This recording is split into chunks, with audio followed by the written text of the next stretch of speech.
नमस्ते फ्रेंड, आप सभी का एक बार फिर से वेलकम। और फ्रेंड्स, हमारे pension activist Shri GN Shukla ji ने ऑल एक्टिविस्ट पेंशनर्स को संबोधित करते हुए लिखा, be patient, the solution of the crisis is not low hanging mango, have to walk more, talk, do more, work together.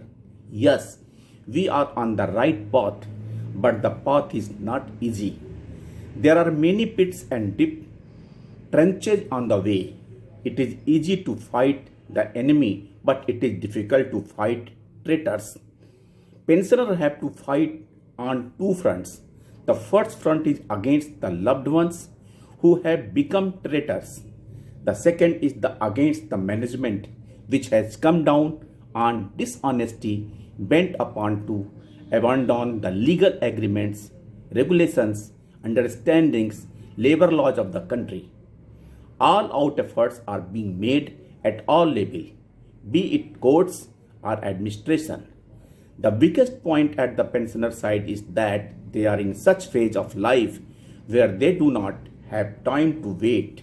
Time is slipping like sand from their fist. धैर्य रखें, संकट का समाधान नीचे लटका हुआ आम नहीं है। अधिक चलना है, बात करनी है, एक साथ काम करना है। हाँ, हम सही रास्ते पर हैं, लेकिन रास्ता आसान नहीं है।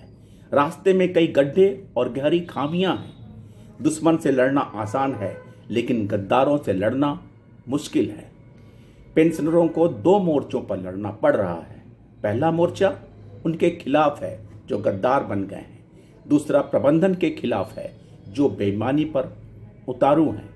देश के कानूनी समझौतों, विनिमयों, सहमतियों, श्रम कानूनों को छोड़ने के लिए तुला हुआ है।